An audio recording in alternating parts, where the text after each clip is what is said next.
If they have a slight idea that there's a better opportunity out there besides you and you can't work out the price and it doesn't really make sense for us to continue working together, then so be it. But I find like people who don't rest, they're less productive people. I look at people all the time when I hire them, like, look, man, I already accepted that you were gonna fuck up. Yeah. It's like if you use in CRM, it's not innovative anymore. It- It's a standard. And coffee's gonna be your worst friend because once you spill it on that papers, you're done for. My neighbor was over here getting her gutters done, and you guys promised me this week. And I looked, we sent the wrong address. So we ended up giving one customer free gutters. And then I had to apologize and give her a discount. And one of the things I tell people is do not show off. Do not show off your Rolexes. Do not show off your Louis Vuittons to your customers. Do not show. And don't do this. Don't be Jeremy. If you're failing right now, you're in the best spot. It's part of the process. Everybody fails. My advice to everyone listening, don't give up, take a break. Jeremy, finally in the studio, brother. I want to talk today about your journey. I want to talk about your journey as a contractor, but also touch a little bit of what you did before. When did we first met? Was it Eric Rena event? When Eric Rena spoke in Chicago 5-6 years ago? No, actually, it was before that. I used to follow you on YouTube, and you were hosting a ice dam liquidation class, right? So I actually flew out to Minnesota, went to Storm Roof Roofing, and yeah, you were hosting. Was what, 2017, 2018, I think? Yeah, I think it was 2017, I believe. You were brand new in the business back then. Exactly. Yeah, only a couple months in. How did you get in the business? Describe to me first couple months. I remember meeting you. I remember, hey, I've been only a couple months in the business. Yeah. And hungry. What did you do right before? So I actually started off door-to-door sales, knocking on doors. I worked for 2 different companies before I started my own. Barely even 2 years experience, you know. I just love the grind and the hustle. I've always been ambitious to that. And I didn't take no for an answer, you know, being door to door. So I love the challenge that it brought, and I just got addicted to that process, you know, through time. Wow. So 2 years, what did not work out with other company? Was it there's disputes or you just decided to chase your own dreams? So I guess my age and just my own ambition, what I wanted in life, I actually knew what I wanted in life, right? I had to sit down conversations with both players that I was working for. The first company I worked with, I, talked to them about my vision and said, hey, look, I would love to have like a manager role. I just wanted to see if there was a future for me instead of just being a sales rep, right? And I got turned down that first time, seeing that there was no growth. So I ended up going into another direction where they were giving me more responsibility the second company. And I lasted probably like 6 months with them, The just same thing happened? not the same thing. I just seen the chaos. I seen the jealousy. It was What kind of jealousy? so I was actually referred to that company from a buddy of mine that worked with SRS. So he was a sales rep for SRS. So he pointed me in the direction, hey, I got a client that sells pies for me. You should go work for him. He needs a sales guy. And then he will tell me, hey, Patches. He will tell me that there's certain conversations that we're having behind the scenes of like, man, Jeremy's outselling me and, Jeremy's doing this. And, he felt that maybe because I had my ego or something. I don't know what it was. He never opened up to me about it, but we weren't balanced. Every time I came to work, my energy would just be low because he was just pointing out problems instead of trying to help me and grow. It would just be more like belittle me, and something I didn't stand for. And that's why I have a different direction with my sales reps now, I see.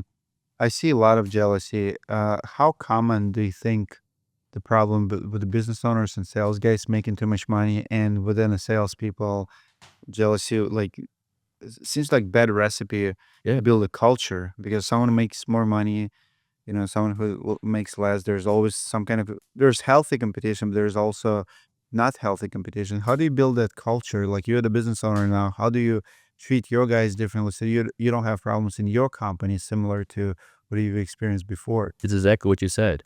Culture.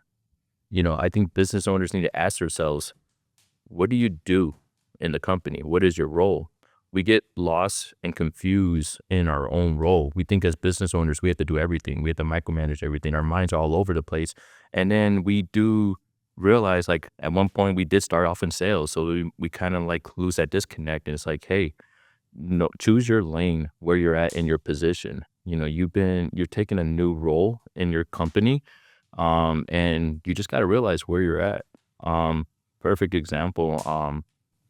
Eric Reno, we just mentioned him earlier. I believe his sales rep makes more money than him, and he loves that. He loves that the guy's out there grinding, doing his job. And most business owners, they lose sight of that, right? They feel like they have to be the ones out there grinding, pushing, and sometimes you got to give that totem pole to that person. Sometimes you got to pass that torch, let him shine, and that's what was not happening in this case. I know my culture.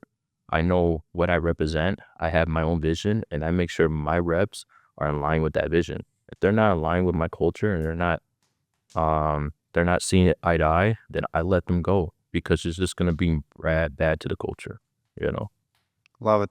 I recently talked to a business owner, brand new in the industry, 11 months working for this company. And in 11 months, he sold almost 89 jobs, like some crazy amount. So he owed like $60,000 commissions.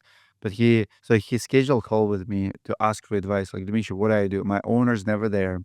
He keeps pushing us, selling jobs every single day. Like he's partying. We see his bills. He's going like fancy restaurants and stuff. And this cat, he's going to these fancy restaurants, and there's always the crazy pressure to sell more. So he comes to us and is like, sell, sell, sell. Like, meanwhile, we're not building. We're like 4 or 5 months out. And I already see the painting on the wall. I already know how that ends. I'm like, if you sold 80 jobs for someone else and you're not getting paid on your commissions and your jobs are not being built and your owner pressuring you keep selling every week, is like, we need a couple more jobs this week. And he's like, why so much pressure? Like, how about we go and build jobs? So common. Look at you. I'm jealous. She chose. I never even had this much attention with Patches. Now, that's because she was helping me build these fire. She was helping me build the It's all Louis fire. Vuitton, man. This cat knows. Look at her. She's just sniffing you around. Love it. It's So, good taste. like, tell me now, like, have you have disputes with your salespeople? Because it's always two-way street, right? First, we started companies because we don't like how people treated us. We didn't like the process. But then it's almost like, it reminds me of parenting. Mhm. We hate our parents and what they do to us, and then we become parents and we do the same stuff to our kids. And oftentimes, my question is, have you seen things in your business career that you did not see before you started? Like, oh, that's why the company did this. Like, that's why my Exactly. dad and my mom did this. Exactly. And in fact, I actually had my previous reps tell me that. Like, damn, Jeremy, now I see why you did this. Now I see why you paid this way. Now I see it because now I'm having this problem. Right. Because the thing is look at it in third person. Sometimes we have to really step back in situations and really ask ourselves, is this really a situation? Am I overreacting? And just really analyze it. Kind of answered quickly that question you were saying before with the previous company. Have open communication. That's the biggest thing. Reps are going to feel there's going to be a time when you're out there traveling. I travel a lot, and I tell my reps, like, hey, look, don't feel like you're bothering me. I need you to call me, text me, communicate. If there's something going on, yeah, I'm not going to be able to solve your problems, but I want to be able to have that open line of communication and just kind of hear you out. Don't feel like you're disrespecting anyway. If I feel like it's a disrespect, then I'll let you know right then and there. But when you censor that and you let that part be known, like, hey, have that open communication, it brings a different part of the culture in there, right? Because then we're here to train leaders.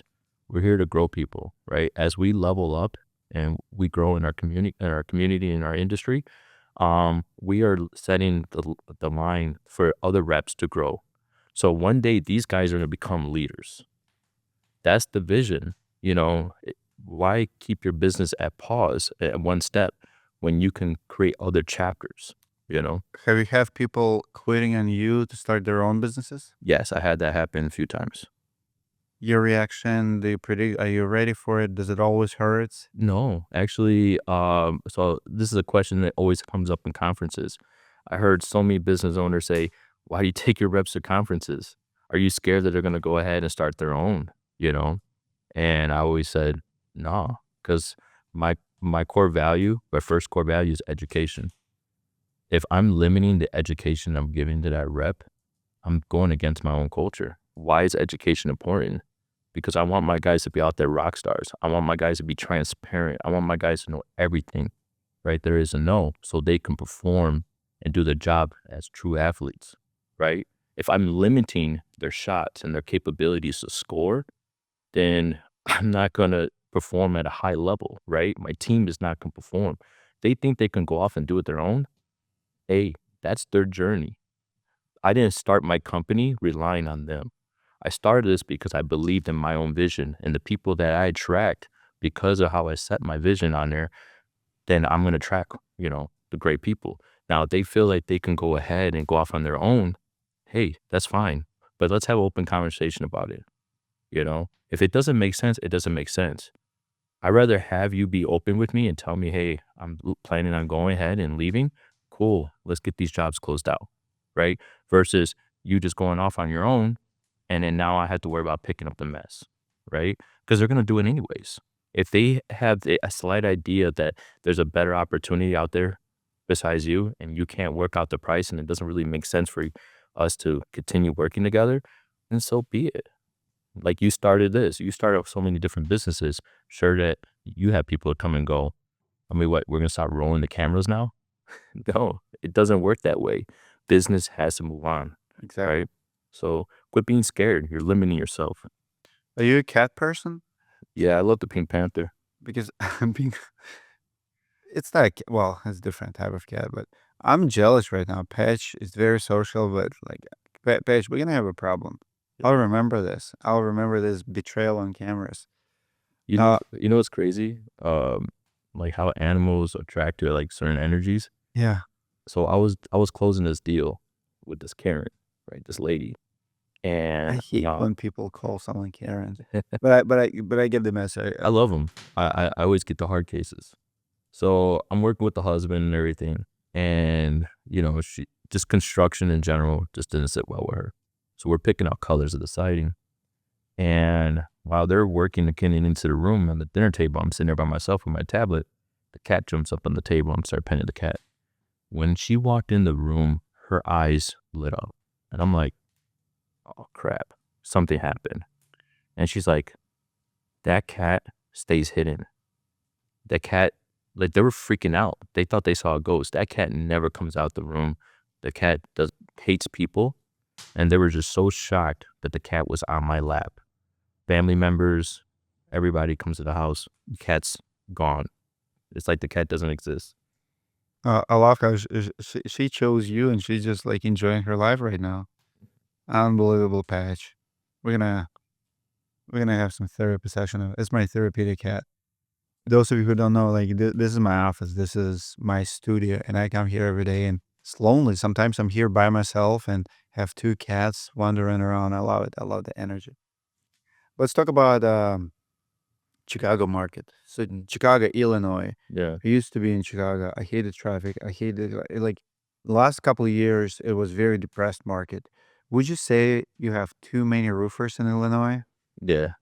I'll say that. There's always going to be more. There's more and more that keep coming up, popping up. What kind of energy? What kind of business environment it creates? Do we also have too many salespeople, or do we not have enough Yeah, salespeople, and that we have to compete with limited resources? and see, that's the thing. There is a lot of salespeople, but there's a lot of canvassers. It all depending on the two. But for me, how it affected me is that I always had that underdog mentality. Especially for my past and how I grew up. Being a door-to-door rep, just kind of be out there in the trenches in the field and just racking all the jobs up. Just I start from zero and just keep watching it pile up and just really be addicted to that process. I remember going to Iowa, different market. I didn't have no contacts there. I didn't have no leads. I didn't have no connections there. Man, I was signing up. I think the first day I went out there, I signed up like 12, 15.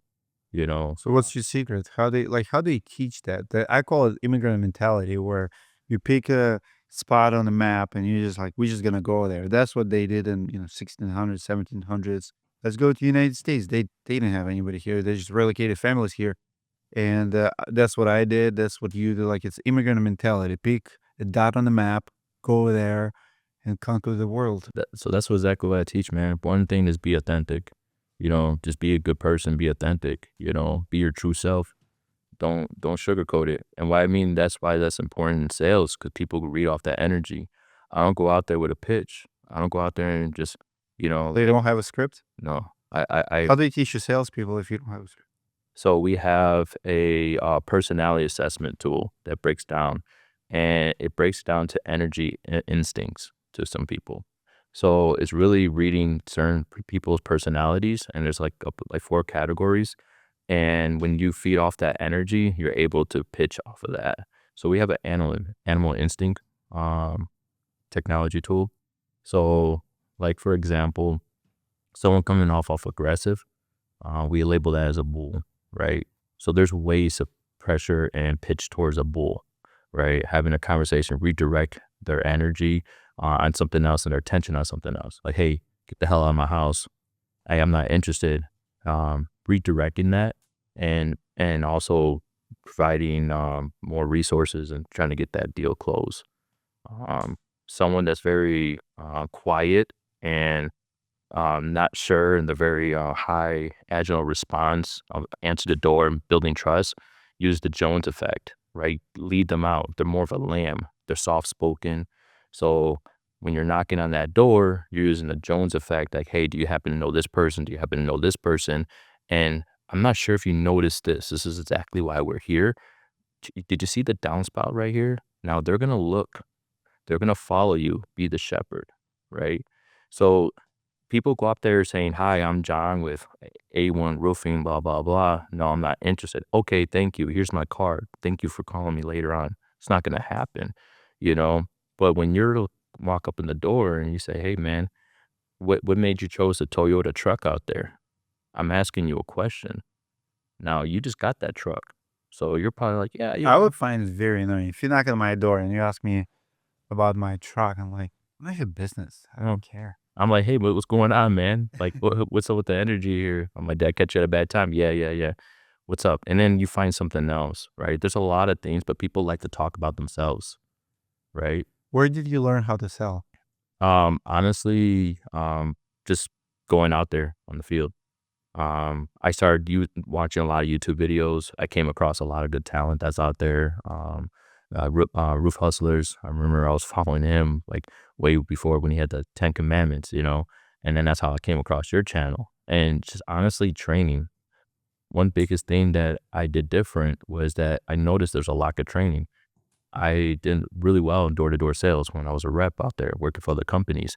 But the one thing I didn't have was training. I was out there searching for that. Just like Michael Jordan and Kobe Bryant, they don't stop training. People blame the industry, but really, we don't go out there and, perform on ourselves. What are we doing right now as far as training? But do you feel that industry's changing? Is it easier or harder to sell roofs now versus like 3 years ago? I feel like it's easier, but it's because I already have the knowledge. Mm. Right? I'm not Easier doing for it. you. Yeah, because like I had resources, I built that, but I worked hard for What about price changing, inflation, people? I love it. uh, People complain about prices going up. People complain about gas, all that stuff go up. I love it. Just make more money. Yeah. I'm just like, what do you mean? Like, man, they want this and this and this. Like, why are you complaining? Why are you worried about it? Like, if it's a fear, then you're in the wrong business. You don't believe in yourself. Like when I first started my business, I was thinking about buying a truck around $20,000 with high miles, obviously, right? My first truck. And eventually I convinced myself to just go ahead and buy a brand new truck. Everybody's like, dude, they were against me starting my own business Mm. because I only had 2 years of experience. They thought it was a bad idea. And then look at me now. Then they were against me buying a truck. my own family. They were telling me like, "Why are you gonna buy a brand new truck?" Would you say it's the biggest fuel, the biggest fire? Like when people don't believe in you or doubt you or critics you, and like there's Yeah, a fire. my biggest thing was I asked myself was like, if I cannot afford this truck, I'm in the wrong business. So that was my answer. Then my answer would be, if I can't afford this, I'm in the wrong business. So I went and bought it. I paid that off in a year and a half. I found that pricing in general is it's all about psychology. It's all about perception. It's all about how we look at it. Like the more I live, the more I like even I'm trying to explain to my wife, to my kids, to my employees sometimes, like what is price? Who's like if you need something and it costs $3,000 versus $1,500, like who like you need something, you buy it. Hmm. When I solve the problem, I put my price like what it takes me to solve the problem, wherever it is. Hey, but then I feel like so many people are not making decisions. They're not, especially if it could be travel, it could be conferences. People are like, oh, why would I go to a conference for like $2,000? Why not? Like price is the price. What's the return? You always have to look what you're getting for it, and the value have to be bigger. What you're investing. How many conferences per year do you go to? Oh man, I travel a lot now. Why do you do that? Like, Um, why travel? Like, if you're busy, if you like, and the reason I ask because hustler mentality is like always be hustling, always mhm, be selling. And I see this trend on Instagram, on Facebook, right? I'm working 24/7. I'm working 24/7. But I find that people who do the most, that's the people who usually relax the most, do have time of, yes, we do travel. I don't travel with you too. Like, I know you're always on the phone and stuff. But I find it like people who don't rest, they're less productive people. mhm. And people who, likes to travel, likes to be busy, likes to get out, get away, unplug, those are the most productive people. Yeah. Would you agree? Yeah, I agree 100%, man. But I guess that's just more like my personality and my DNA, right? It works for me, right? That's how I can operate.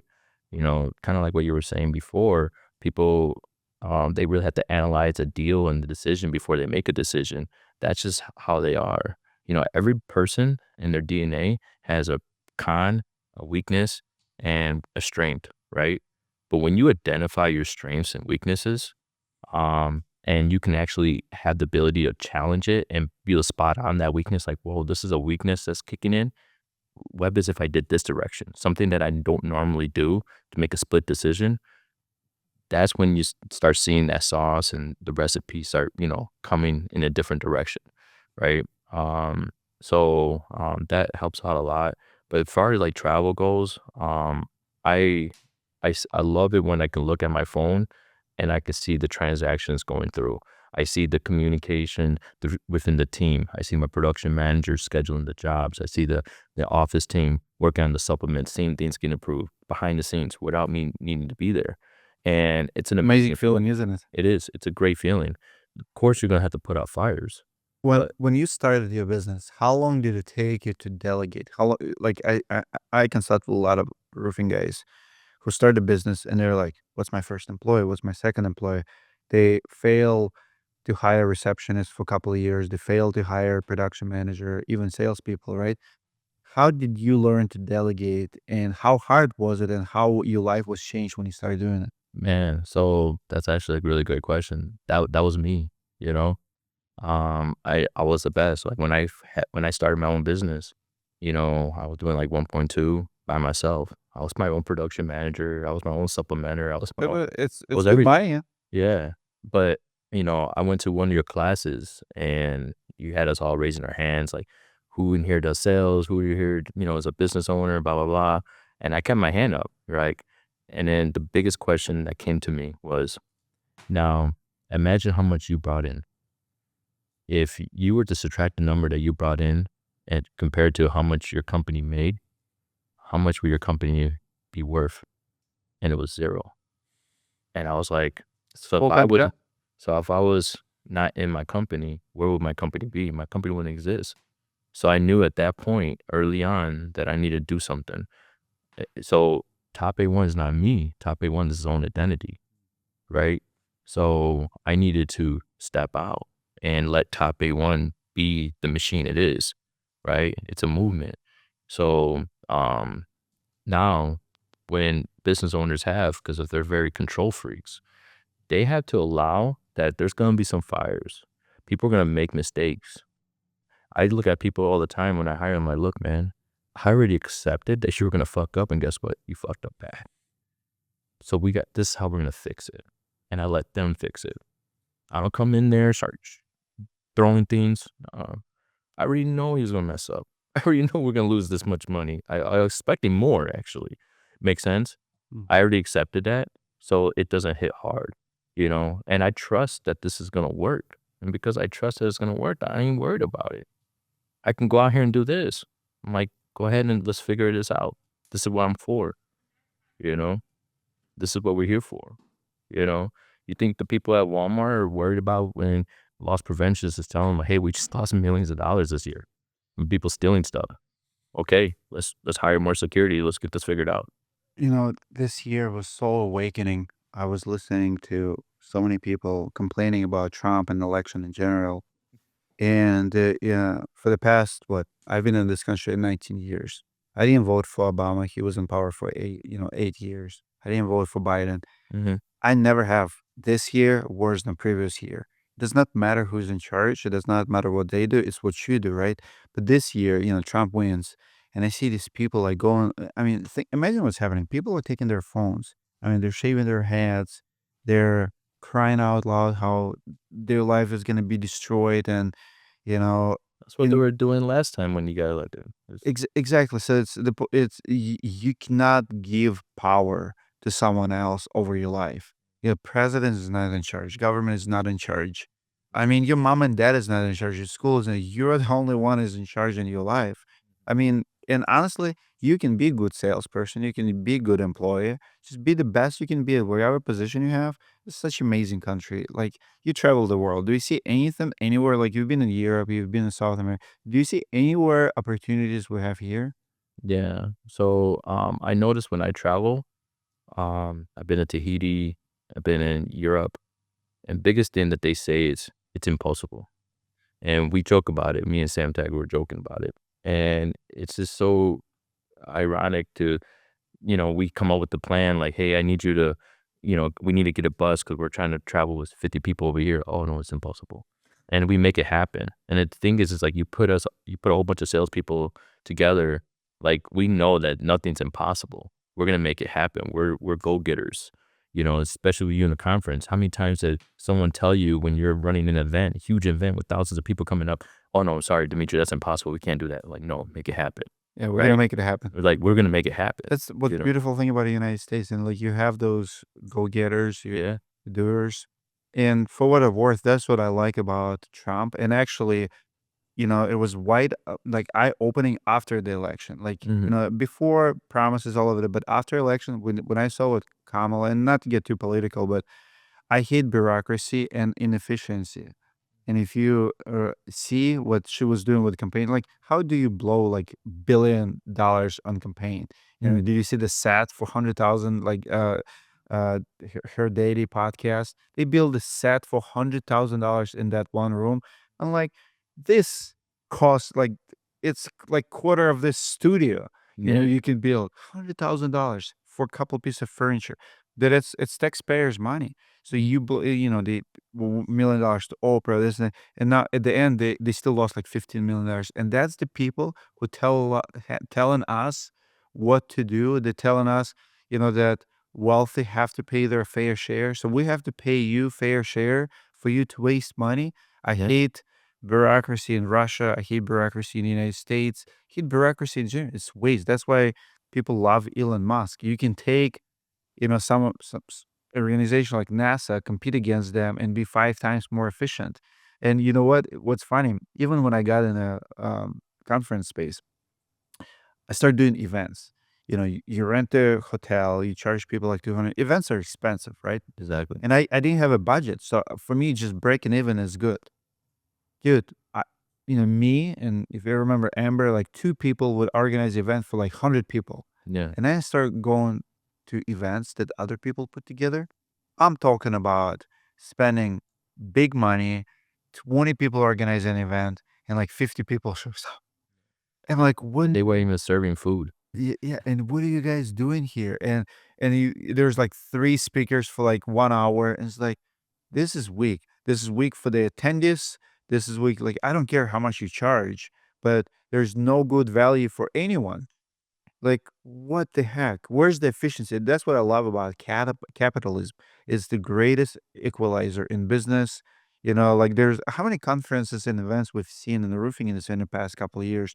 People come and people go. But Mhm. I love it. I welcome any competition because if you're good, if your product is good, you will grow. Like, and RoofCon, amazing event. I mean, they grew every single year because people will come back and bring their friends. A roofing process conference came back every single year. But there have been conferences that have been dying. you know, IRE right now, I cannot get booth at IRE. It's 6 months out. It's been sold out for a month. Mhm. And there's like 1,200 booths. You can't get in. Like Yeah. you have to be on the wait list. Now we're booking like 2026. Yeah. The future is bright. The market is amazing. Mhm. We're booming. But you just have to be creative. Yeah. That What that uh thing don't stop. can you name the latest innovation that you adopted your company? Like latest like cooler tool, maybe something you did not have before and you just sign up for something and it's changing how you operate your business. So we just sign up. Latest would be sign up. We sign up with Roofle. Oh, haven't really. We just literally signed up, so we haven't really got it launched or anything like that. Do you think that's the future? Do you think people will go online? Obviously, if you sign up, so you're probably a Mhm. believer, but Yeah, do you see people asking and want to know what price is? And man. So I closed so many deals on Zoom. That's one thing I want to say. I closed so many deals on Zoom. Someone quote that there's so much stuff that are out there. It makes job just much easier. And like I'm traveling, I'm in Italy, and I'm like doing presentation, and I'm like, here you go. And people just want what they want, you know. that's very interesting because I've never thought about it before, but ever since I was introduced to Summa Quote, and there are salespeople who are doing high numbers, like Mhm. selling remotely. So they're just desk people, desk salespeople that never could understand it. And recently, I have a company who pushed Zooms a lot, Mhm. like, and they said their closing rate on Zooms 3 or 4 times higher than in person. And it makes perfect sense. You know why? Because you cannot pressure people over Zoom. Yeah. They can ask, they can like you have to work harder Mhm. because it's over the screen. Like, and it's super convenient. When Yeah. we do Zoom, you do it. I love Zooms because I don't have to travel. I don't have to get in the car. I don't have to wear pants for the Zooms. Like I can be butt naked and I mean that's what they do, right? Like you can put this. Don't be zooming me, bro. That's why I haven't paid for your subscriptions. No, just But you heard that. it's very convenient for the people, Yeah. and they love it, and that's why the closing rate is higher because you meet them where they're at, Yeah. and nobody else is doing it. How It's many roofers do Zoom sales presentations? Yeah, no, because the thing is we're stuck in old ways. People, not me, but people get stuck in old ways. And if if you're very innovative, you're gonna find a new way. And that's one thing about us is that because like I said, education is one of our core values. We're very innovative. We're always growing. We're always improving. So I don't believe there's one way for everything. I believe there's multiple ways. And I feel like if right now we're successful, there's probably gonna be something else in the future that's gonna make us more successful. Look at the iRobots that are coming in. My mind's already turning. I'm like, I'm gonna make these things work for me, right? I'm gonna be one of the first guys that have, you know, their iRobot all wrapped up, walking around, Uh, I think canvassing. Patch is still in the show today. Guys, comment below if you like Patch. If we get any views, any likes. If you don't like Jeremy or me, I'm okay with it, but you gotta love the cat. Everybody Yeah, loves cats. Comment below if you're dog person or a cat person. And just give it a like for Patch, please. She's working so hard to steal the show today. yeah. Just She's going on a around. mission. She is on a mission. I love this cat. Listen, my question is about not only technology and innovation. Would you agree with me that success is basics and is simple? Like people, when I go to conferences, expos, everybody's like innovation, innovation, right? For me, Zoom is not innovation. YouTube is no longer innovation. It's a basics of life. Mhm. And yet it's true that 1-2% of people are doing it. So like, how many roofers have YouTube channels? How many roofers use Zooms? How Yeah. many roofers use the very basic stuff? Like it's a standard today. So I would say there is like modern day in doing business and there's Mhm. ancient way. Like if you're writing handwriting estimates, you're like 30 years behind. Yeah. It's like if you're using CRM, it's not innovative anymore. And, and, It's a standard. and coffee's going to be your worst friend because once you spill it on that papers, you're done for. So I do that joke all the time with homeowners. Like, yeah, we're digital, coffee's a nightmare. And then they'll laugh, they'll love it. Or, sometimes the best sales guy has like the handwriting of a 2-year old. It's like, what Do, is this? do you still see roofers handwrite in your markets? Yeah. Like competition? Yeah. They do? I like to see the posts where the contingencies agreements are paper. Like, look at all these papers we have. And I'm like, yeah, and you're selling a green shingle?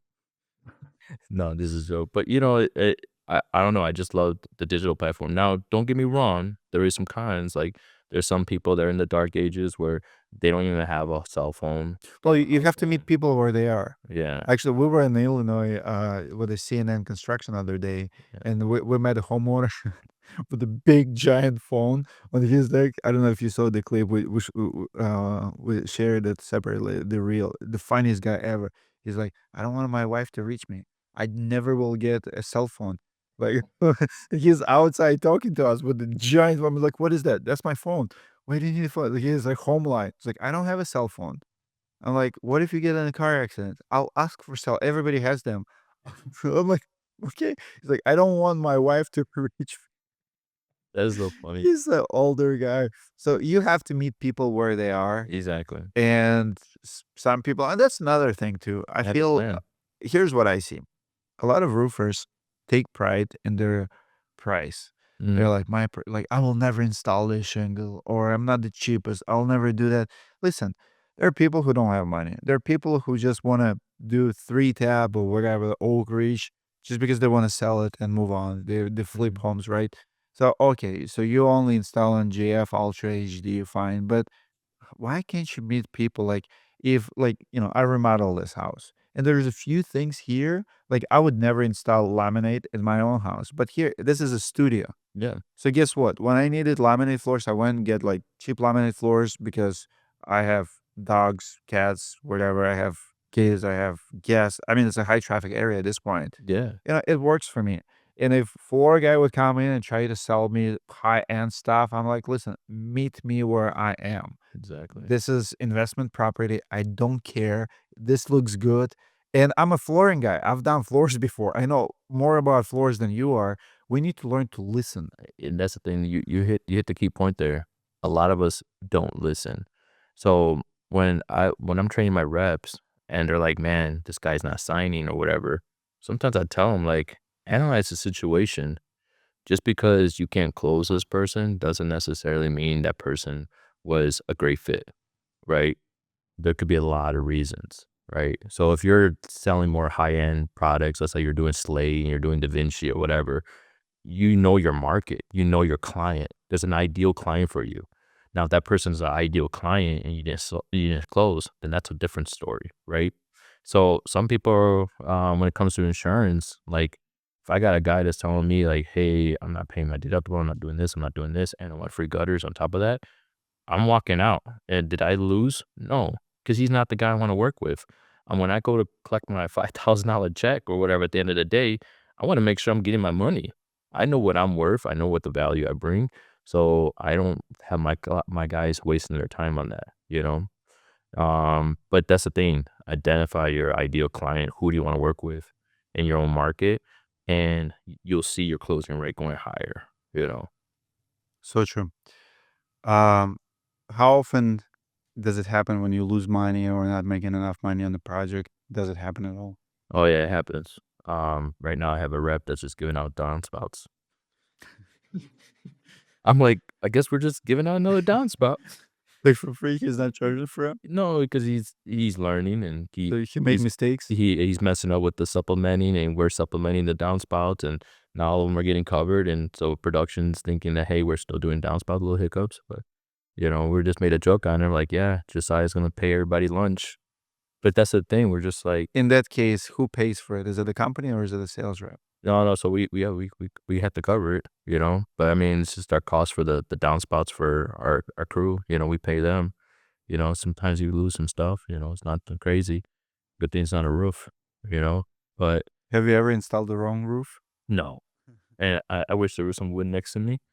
Um, Fables would. Now I did do a project on the house next door, but it was because we got that house and that house approved and material was there. Whoa. Yeah, but the customer was upset because she's like, "I thought I'm Tuesday," you know, and we're just like in behind the scenes, we're just glad because the guy told us is this address. We on our everything calendar, and then here they are tearing off the other house, which happens to be ours. The materials out there. Oh, that was Well, close. yeah. That was Um, close. so it's just communication with that, but that was the only thing that's close to what you had.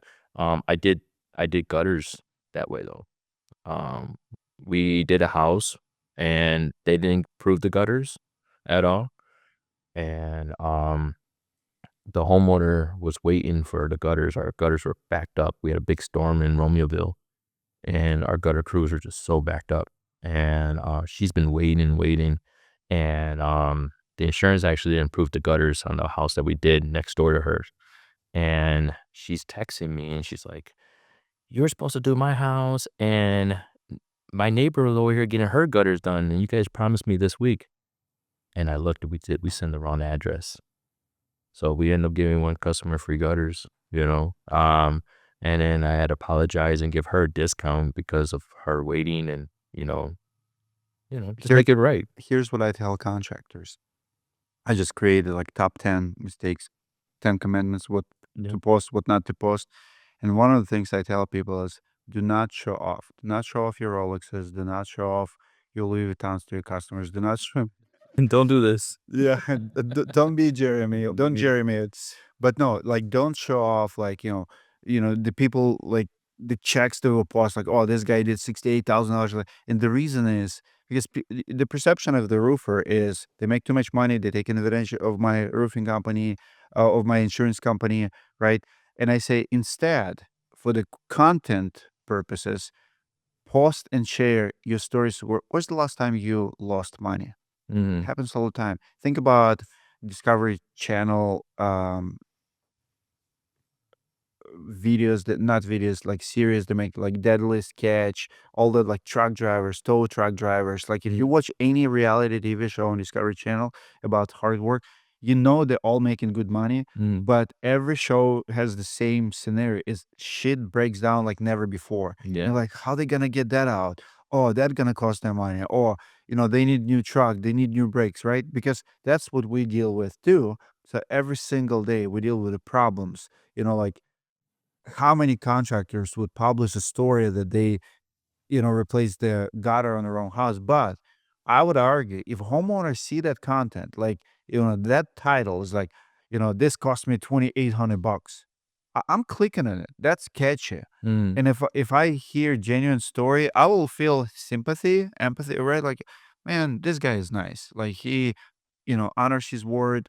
He comes up with a hard situation. Like, so when you look at those reality TV shows, Mhm. you don't feel like, oh, they're making too much money. You're like, that's a hard work and I don't want to do it. They deserve to be rich or wherever, right? But roofers never share anything bad, any mistakes. They're like, okay, another boat, another fancy restaurant, Mhm. how can you post $68,000 check to your top sales rep and then the same time come to the homeowner and say, well, insurance company is not paying us enough. We have Mhm. to supplement your job. Like, they're like, really? Yeah. Are you sure about that? Yeah. It's the message. Hold on. Let me take a picture. Patch, I'm gonna get in trouble. We're gonna have a conversation after this. I can't believe this. This is. Let me add one more. It's just the fire too. Yeah, oh yeah, she loves it. She just lays down here and belly up, warms up. What would you say is the hardest in your business right now? Like in this business in general, from 1 to 10, how much stress do you have and what's the most stressful situation that you can experience to this after being 5, 6 years in business? Honestly, I don't want to sound like a hypocrite or anything like that. Um, I've been investing a lot in myself. I've been investing around the people I've been around. Um, you know, I say just get a coach, and find mentors in different niches. I got my mentors in roofing. I got my mentors in spirituality, and I think since I've been investing in like meditation and just being around certain people with that, it's been helping me with that stress. I don't feel stress really at all. I don't let things bother me. And I feel like sometimes I'm not human. Honestly, I do. We Um, don't have stress. I do, but I feel like I've worked more harder. I'm being more clear, right? So when the stress happens, I don't give it too much attention. I try to analyze what I gotta do. Do you think it comes with experience? Like when No, the more you do something, you used to, like for example, the first time someone steals from you, you panic. This yes, seven times people steal from you, like, okay, here's the process. We've been here before. It's like, in boxing, like the first time you've been punched in the face, you don't know what to do, you panic. And then boxers, they go in so calm for 12 rounds, keep punching them, they're still gonna be cool and collected. That's with the seasonality in business too. yeah, no, I agree with that in that part. But I think it more comes to just really just analyzing and just being very clear about it, and just being clear minded. You know, um, of course, these things are gonna be out of our control. And if you can accept that prior of the situation where if I can't control it and I can't fix it, I just got to go ahead and deal with it. Now you're able to focus on what needs to be done, and that's another thing. Manage your own anger. If you're somebody that's very angry, I don't get angry. So if you're someone that gets really angry and you have no control in that, then you need to work on yourself. You need to start working on that now. Because guess what? Shit's gonna hit the fan, bro. You're in construction or whatever industry you're in. You gotta start working on that stuff now. Work on yourself. Surround yourself with people that you feel like you can learn from. I always tell myself that it's lonely on the top. So I always try to surround myself with like-minded individuals. That's why I travel a lot. That's why I go to these events. I'm not there to have fun and, just whatever. I'm growing. I'm learning. I'm making money. I'm making moves. I'm bringing value back with my team. And I do that same thing. I invest back in my team. Sometimes they go off and do their own thing. Hey, guess what? That's just part of my culture. That's who I am. You know, if I can, what are you going to do with that knowledge? I spent so much, like thousands of dollars in, learning this craft in my business. And it's like, okay, if I apply it to my business, what else can I do? One thing I'm thinking about maybe down the road is getting into consulting, help other business owners that were in my same situation. Why do you think people fail? Like 1, 2, 3, 4 years, and then just throw in a towel.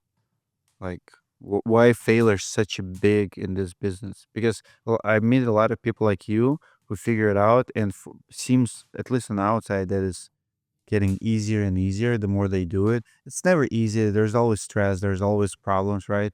But they accustomed to. I see the same people at the conferences, at the IREs, at the expos. They travel, they enjoying the life. They're there for their kids' games, and then you see people who just never can make it. They're always in debt. They're always in problems. Like, how can you explain the failure? So if you're failing right now, you're in the best spot. That's all I can say. It's part of the process. It's part of your process. Everybody fails. Mm. I failed. Everybody that I follow and that I'm close with fail. We always had some big failure, and there's some time, and guess what? It's gonna happen again. It's gonna continue happening. That's just life, you know. But if you are so stuck in what just happened, you're never gonna overcome it. Some people don't know how to transition. Some people don't understand that that's part of the process.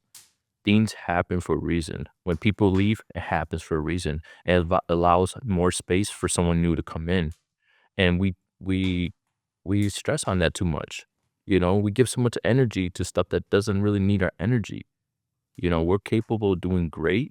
And if we are putting our energy on something else or wasting our time with someone else that's not really going to be here, it's not a great fit, let it happen. Let it fucking burn. Shut the fuck up. One guy told me it's all in your head. is my number one saying now, like kind of my motto. Well, it is all in your head, but I also say that, you just never give up. That's the worst thing you can do. And what I found for myself and people around me is, I my advice to everyone listening: don't give up, take a break. I Yeah. I find myself like in the like if you've ever seen a graph like of entrepreneur, Mhm. like I hate it, should never start this business. I'm on the top of the world. It's always up and down. But I feel like if today I feel depressed, if nothing working out, if fire is not burning, I don't know, like nothing is like video's not uploading, and And like if it doesn't flow and today is the worst day ever, I just know from experience that tomorrow or day after tomorrow, I'm gonna probably gonna have the biggest breakthrough ever. And my advice to everyone, guys, too, is start traveling. What I found personally, I don't know if you feel the same, but when I travel, if I stuck, if I get bored, because we all get bored of our businesses, we all get bored of routine. Every time you get on the plane, you meet other people, especially if you go internationally, other countries, I mean, if you haven't traveled the United States, go travel United States. I mean, it could be Ohio, Pittsburgh is beautiful. There's so many cool downtowns. But even me and my team, like I know with me and Igor flying someone, you go to California, you go to Arizona, you meet a business owner, you see another perspective. When you get back on that plane back, your head is just spinning of ideas, of, you know, thinking about your life. What do you like? Everything is changing in that moment. Now, like you're not growing unless your goals are growing. And in order for goals to start growing, you need to see things. Like you meet a person who's more successful than you are, your goal is like, boop, I want that. Mhm. Boop, I want a house like that. I want a boat. I want a business like that. I want a gym like that. I want a body like that. Yeah. So now all of us are like, I went to CrossFit Games, and you surround yourself with athletes. I consider myself a very fit person. I went to Nashville and I went to CrossFit gym at Nashville, Mhm. and usually CrossFit, everybody's fit, right? So I come in and I did not know it. I just randomly came to the class. That CrossFit gym at Nashville, downtown Nashville, has a CrossFit athletes team. Like they're like in a top 0.001%. So they're training there. So they have regular class here. And I recognize them because I see them on competition, CrossFit Games. So I see them on the back and I've seen them train for 2 hours. While we're doing regular class, those guys are destroying their bodies doing. I was more motivated than ever because now I see what I do, like in a regular like programming, and I see what they're doing. And now I understand why, because those guys train like 8 hours a day. It was Tia Toomey, who is 6-time CrossFit champion. She was there. Her husband was there, and Brooks was there. I took a picture with the Brooks. Anyway, like very famous people in the CrossFit game. Anyway, the point is, Yeah. I just randomly come in, just exposing myself to more fitter people, and I'm getting back on the plane. I'm like, shit, I'm not working hard enough. I'm not training hard Open up enough. something. That's it. And I came back different person that day Yeah. to my town. And guess what? My wife, when I left, like for her and my family or my team was the same. I was the same Dimitri. And they were the same people. But I come back home with all these emotions. Look at this, look at this. I'm going, and people like, why you always have this drive? Because I travel almost every week and I meet people and my goals keep rising. That's Yeah. how. And see that what you tapped on a few things there. Um, and really the travel is just it's just a difference in your surroundings, right? And when you change your surroundings, one thing that one person I got to hang out with in Switzerland, his name was Tim Story, and he taught me the mundane, right? So we go through our whole mundane, we go through our day-to-day life, and it becomes boring. Doesn't matter what you do, it becomes boring. And then we lose motivation, we lose traction in our whole well-being. But as a kid, we can wake up, even though we're going downstairs to watch TV or going outside and, playing, our imaginations are on 10, right? We're living in our minds and we're figuring out, can I jump this far? Can I do this? If I put this together with this, what's gonna do? We're being very creative, and as an adult, we lose on that, right? So when you went to CrossFit and you went to that gym and you seen that people are competing at this different level, it's like you've been in so many gyms your whole time. You've been in CrossFit. Like there's nothing different. I'm gonna lift this up. I'm gonna do this.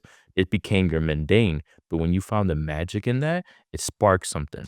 And the thing is this is what I teach on sales. We have that already in us. I don't need to see you successful to motivate me. And that's one thing that everybody they get stuck on. We have to watch YouTube to motivate us. We have to watch this. I hate motivational video. You know, we have to do all this, but at the end of the day, it's in us. When we win, now we get this feeling of I'm unstoppable, right? When I make that shot, I get this feeling I'm unstoppable. When I close that deal or I get that check, I get this feeling. But what unlocked the feeling? Was it the check or was it already in you? That's the thing. So when you're able to tap in by just doing a quick touch so you could be unstoppable, how much would you pay for that? So unlocking all that, unlocking your spirituality where you can, perform at high levels. Because at the end of the day, it's just by a memory. And if you can tap into that, you can be unstoppable, you know? How was the Switzerland? Do you like the country? Oh, I loved it. I loved it. What's the lifestyle there? What do people look like? Man, How does it compare to the United States? it's one of the cleanest places. We went town to town. I was with Sam Tiger, and we just hit all these different towns, and we climbed the Matterhorn mountain. That was really cool. It's actually the mountain that's on the Disney, the Disney mountain that they advertise in their logo.